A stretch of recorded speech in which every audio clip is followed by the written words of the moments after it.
the way through this monthly finals bracket. A little more consistency more recently, another grand finals, and they could take one here today. It looks like chat's siding with that as well. 60-40 here, but a pretty even split, all things considered. Certainly, for sure, and I think this is a smart look. I think 60% of the fans are like, "Hey, man, 4Button, they're number 4th on the regional leaderboard." But then the other 40% are like, "Look, they beat number 1 and number 2, so maybe there's something out here." We certainly will find out. We're going to Bell's Rock playing Knockout. We'll do Bounty and Gem Grab, and then Heist and Brawl Ball if we need it. Same layout as the Southeast Asian region for sure.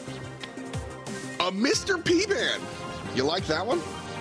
I don't mind it. I think we're currently in a meta where Mr. P is going to get some love. I think it depends on the part of the world, maybe depending on the team as well, how much they value it, but it can be a little pesky. Think about it too, in Knockout, if you get the Mr. P borders down for the rest of the game until that team takes it out, you have a free scouting report. That Mr. P porter is automatically chasing down whether you're in grass, whether you're visible to the enemy. It's going to reveal those people, and especially towards those in-games as well, into single shot brawlers.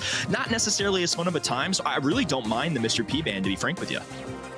I like the RT selection overall. Just, you know, one of the strong master of all trades type guys. And Fahim goes with the first selection, Sprout. Big fan. However, Sprout does, you're picking first overall, might offer some chances to answer. Shafin goes to the Cordelius though, quickly. And so, as we've seen some of the changes to this character coming up, I think get your Cordelius games in. I don't think he's going to disappear, but he certainly won't be as crazy as he is right now. And we've seen him banned out all day, Kenny. And so 4Button take their opportunity and slam it. Have to. I mean, when you see the Mushroom Man available, it's almost a lot of the time. He has some insane stat lines last month, one of the best brawlers, if not the best in the game right now. The Shadow Realm in his super is lethal. You can isolate an enemy player, take your matchup, and especially at times where, depending on the draft, if you can get it right for tanks, Cordelius just shuts that down immediately. So I think Cordelius is going to be advantageous. The one concern I have on something like Knockout is that range, and I think OK immediately identify this. They're going for Brock, which I think can be a good way to kind of wall break up the map too. Maybe give Sprout a little less value, so a little 2-for-1 kind of action there. And they pair with Bonnie as well. I mean, Bonnie going to be an aggressive brawler that does have that longer range, does have more health points. So Cordelia is not going to have as easy a time, I think, taking out these enemy brawlers, at least off the start with no super. Got to agree. I think my brain was first thinking thrower here. For OK to round out their composition, but I like the Bonnie long range nonsense. And then Bonnie late game always just does Bonnie late game, right? You either get one of those kills and you have the 3-on-2, and then Bonnie jumps on in there and finishes things up, similar to what Fang's gonna do. And we have seen Fang as the last selection here a couple of times now in the BSC. And honestly, if memory serves, India has been a region that goes to Fang more often than others as well. And so Fang, I think Fang and Bonnie have similar situations here, Kenny. I mentioned all the time with Bonnie, where I like Bonnie a lot on Knockout, because the downside to Bonnie jumping in is that she just gets punched back. You get your kill, and then often you wind up trading out because the enemy just answers. But in Knockout, answering back to that jump in, that all in, is less frequent because homie just died. Fang does something similar, and so I'm looking at both these comps, Kenny, and seeing a similar approach for both these teams. Yeah, and you're that immediate wall break as well. So Captain 1 gets the long-range engagement that benefits with Sprout for dealers, but already a dash forward, a roundhouse kick as well. Ash King immediately going down. I was talking about how this was going to be a long-range engagement. If you're hitting all your Fang kicks, though, and you pump up that super, I mean, all's good in the world. They can't do any wrong off the start, and unfortunately for OK, it's just all wrong so far. Yeah, this was not okay. Well, the pun was, I didn't mean to get there, but, you know, we got there. But essentially, this was not great from OK, because you are correct. This was supposed to be a long-range engagement, but 4Button here just go, wait a second, he's by himself. And then just slammed the dive kick. It really was just that simple. OK, need to be aware of that, and I think they will be going forward. So round 1, that I call them okey-doke kills. Like, you know, fool me once, homie. I I think that is like a one-time use, but it could be corrected here. Ooh, a little bit of a misstep there from Fang. Was looking for that stun, didn't quite grab it, and as a result, the high risk, high reward kind of strategy is going to go the opposite way they would have liked. 3v2 situation. Again, they're going to keep their distance here. I don't expect them to close out here too much, and towards the end game, gonna have to see some crazy supers, some rotating walls from Sprout. It's going to be tough, though. Tough, for sure. Shavine down for the count. And so nice trade out here. Round one goes to 4Button off of a just oops daisy from OK. And then a better round two from that OK squadron. Captain immediately unleashes the super. Does 0 DPS. Sprout falls down, so 4Button on the bad side of things. Ash King cooking. And OK, healthy, with 3 players standing up, will take probably the round and game number 1. Yeah, you never know. I mean, that's a good... I'm glad you called it out. You never know. Does have that Fang super, but when there are 3 in an approach in this first upcoming round of game number 2, they're in a double wall break, keep their distance, and just make sure they don't feed that Fang super early. Don't feed. That's all I ask out of my randoms. Just don't feed. How do you win? Don't get hit. It's that easy. Oh man, I used to say it to Reddy said. He used to get so mad at me. No, there's got to be a bigger strategy. Don't get hit. Fahim getting hit over here. And Skills wins the fight on the left-hand side. And a secondary kill. I didn't even see how Fahim went down. I was watching the duel on the left side as OK's dueler just winds up feeling a little pretty good.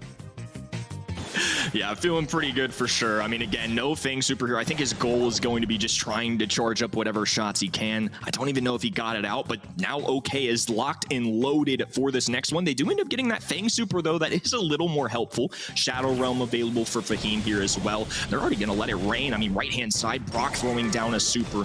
No real connections, though. Maybe some early pressure alongside this Sugar Rush here from Bonnie, but overall, not too much out of that. Don't want to be wasting those valuable supers.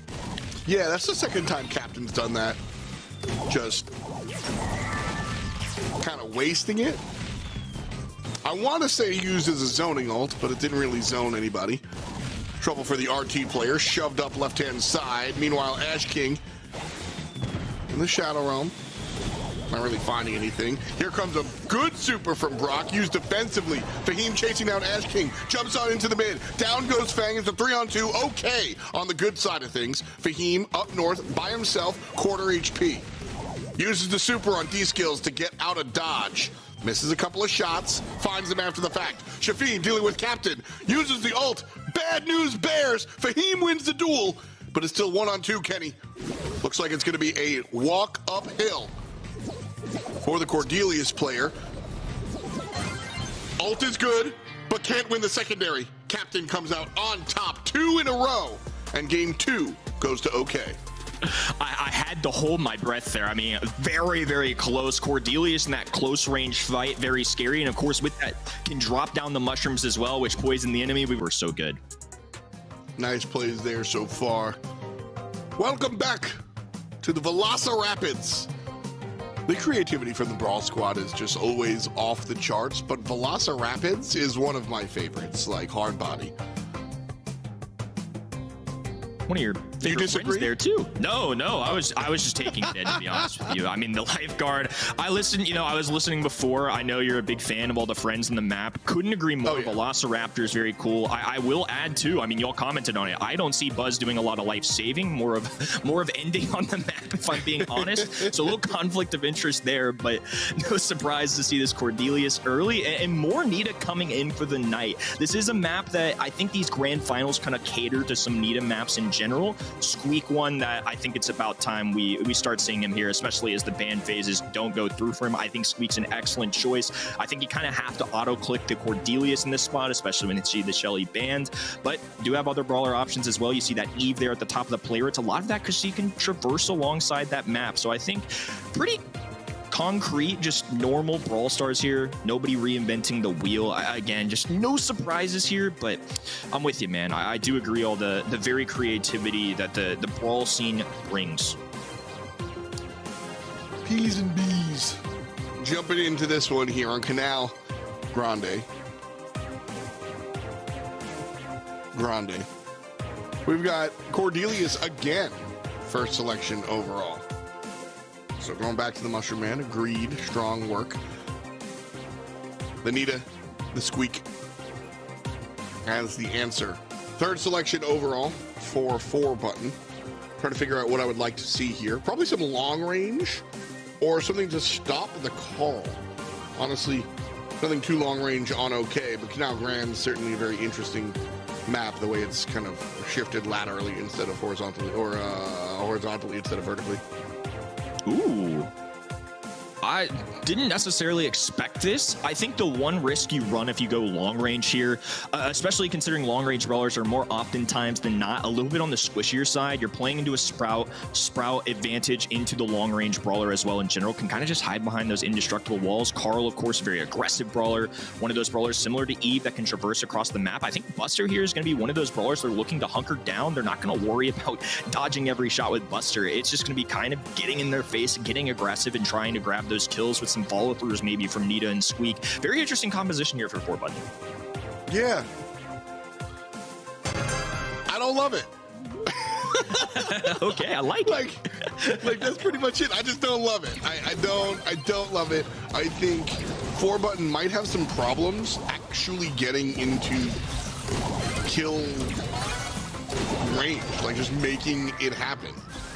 Shafin gonna get the first kill, so maybe I should shut up. But I think a lot of OK success relies on D skills here, and Ash King keeping people at a distance, and then when they do come close, Captain's gonna step on people. But I'm not overly confident in this 4Button draft. I hope to be proven wrong. I think that's fair too. I mean, into Cordelius, I think Cordelius can keep up there. There's a ton of HP with Buster as well, but he's going to charge forward, activate that gadget, and that Sprout matchup is exactly what he is going to want. D-Skills, though, cleaning the going for a second as well, and Captain there to save the day. 5-star swing there for D-Skills now, and Captain putting in some work. 9-4. All of a sudden, that OK roster really coming alive. That's exactly what I expected. And you know what, to be honest with you, D-Skills was late there. It would have been better if he just got there first and didn't let that kill happen. So like that is not best case scenario, and they still come out on top. Nice smooth moves there. Captain a little excited, way beyond enemy lines. Can't find this last shot after the super. And Hadashit handles business. Fahim with the last hit. 6 stars in total for 4Button. But OK has the 9 total, so a 3-star lead here, Kenny, as we're counting down from 15. Gonna be a close call here. Super being activated, a little hop and a skip left-hand side, and being drugged to the Shadow Realm as well. D-Skills knows he has to avoid this. Pops the super, the Sprout Wall traps him as well. 11-8, 3 scores as Harsit trying to move forward. Nice cut off there, and Anita Bear outside. Listen, I'm a t-shirt guy myself. I feel it. This guy shows up to monthly finals, combs his hair, puts on a nice shirt. I'm just saying, setting a precedent. I want to see everybody in shirts and ties. No, I'm just kidding. First kill for Captain.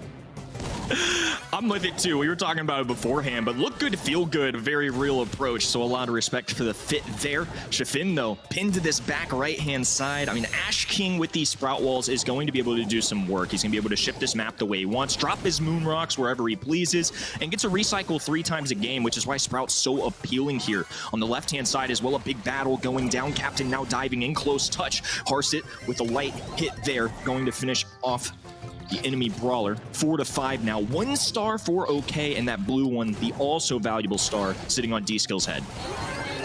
Closer one than last time. D-Skills gets interrupted. Nice job there from Fahim. That's why you picked the Nita into the Carl. I don't think that's actually how that went out in this draft, but that's a tip.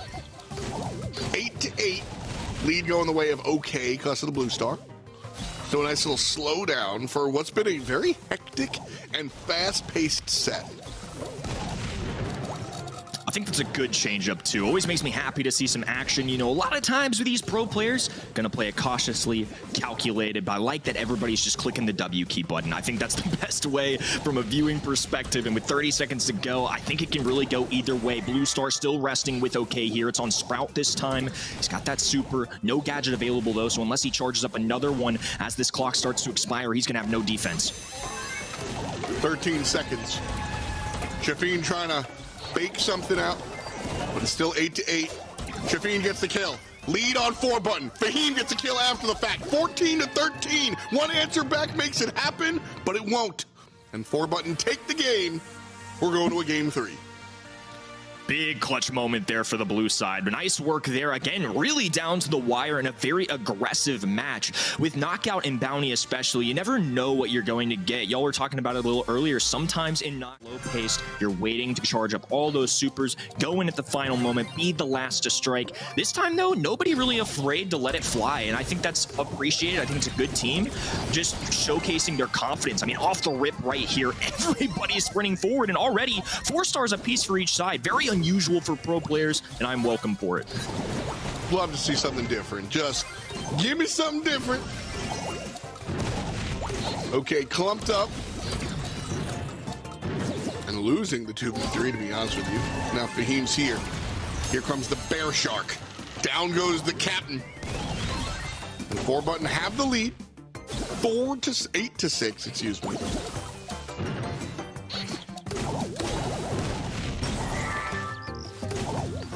Finn super in hand as well.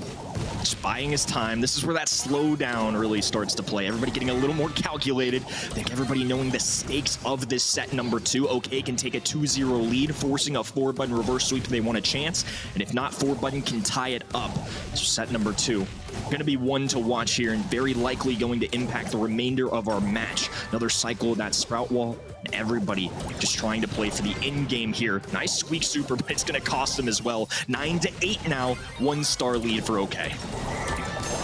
Here comes D-Skills getting the win on the left-hand side, so it's 12-8 with half a minute to go. And I think the more controlled the game is, the better OK winds up looking. 4Button, they succeed when everything goes nuts. They were able to push in and so just hitting buttons and going ham.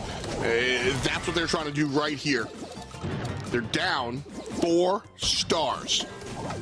They need 2 kills to get that. Either D-Skills and Ash King, any combination therein. D-Skills goes all the way in. Fahim has a good eye on him, but OK has the better trigger finger. 5 seconds left. Fahim and Hunsheet coming on in and falling on it down. OK, dominant. With respect to SEA earlier, which, you know, in smaller regions like this, names like this can pop up out of nowhere. It's harder to in the more established scenes, but when we look at the Indian sub-region, you can certainly make your mark. And that's exactly what this team is doing here today. Yeah, and good on them as well. I mean, take advantage of the situation, play your best, and when given an opportunity to play in a grand finals, way to show up. I mean, I'm super impressed with what they've done so far. And again, they had to take down some big teams to get here too, so more than huge teams. Auto-clicked button once again. And a Cordelius pick. It's just hard not to do it, especially on a map like Double Swoosh 2 with all this grass. Just all the reason more to go ahead and just select what's arguably the best brawler in the game. So OK, going to take advantage of this first-hand pick and I think make a correct decision. Gene coming through. Haven't seen much of him this contest. Ems, Amber, and Stu, 78, 67, 67 in that order.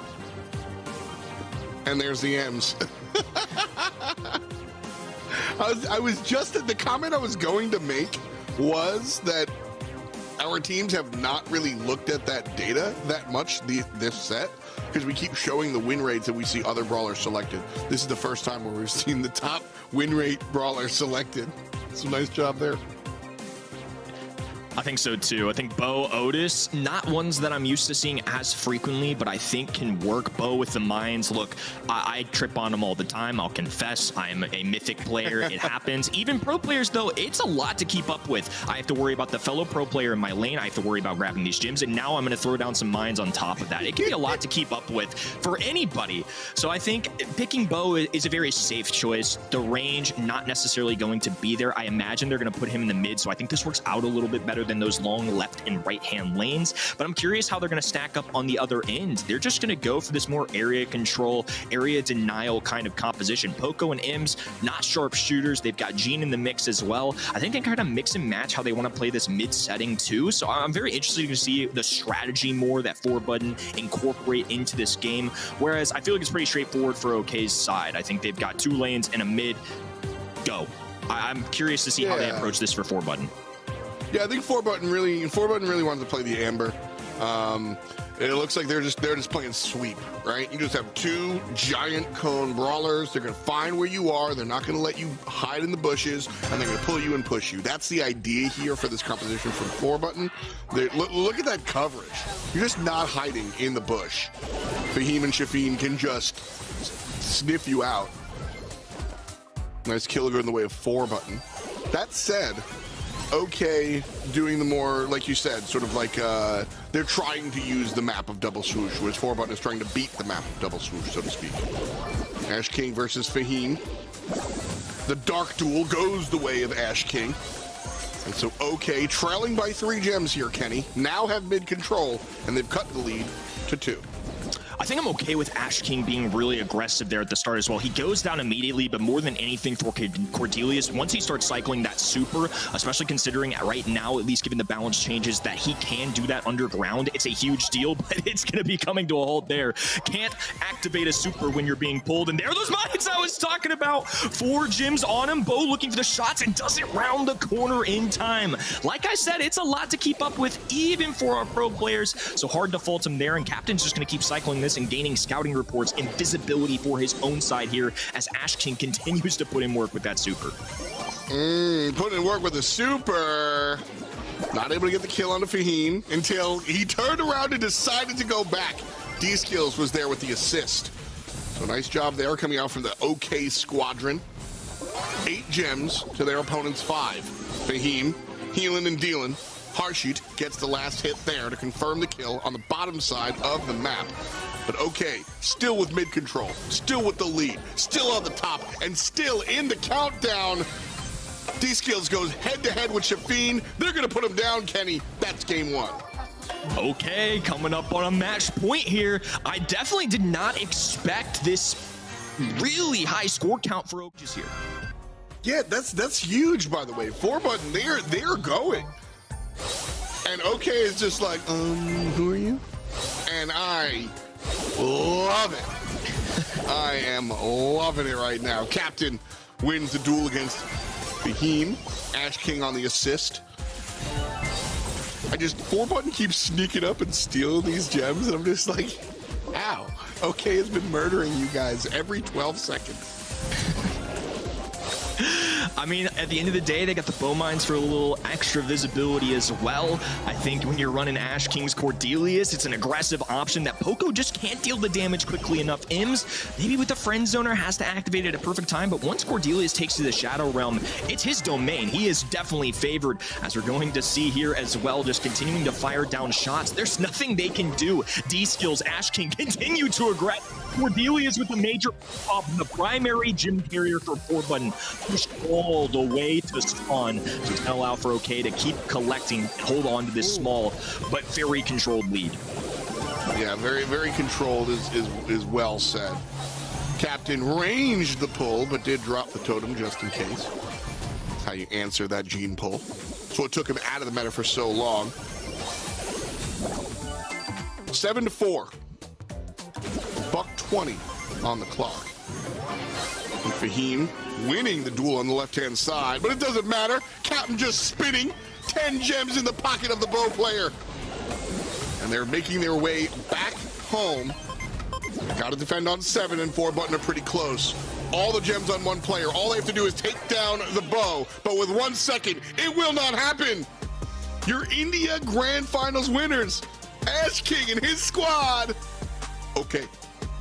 Look good, feel good, looking rather dapper and getting a nice win as well. Congratulations to OK. What a performance here in our final month on broadcast. They delivered exactly what we saw in that bracket a little bit earlier. These players looking really good this month. I think this is just their month, man. They have defeated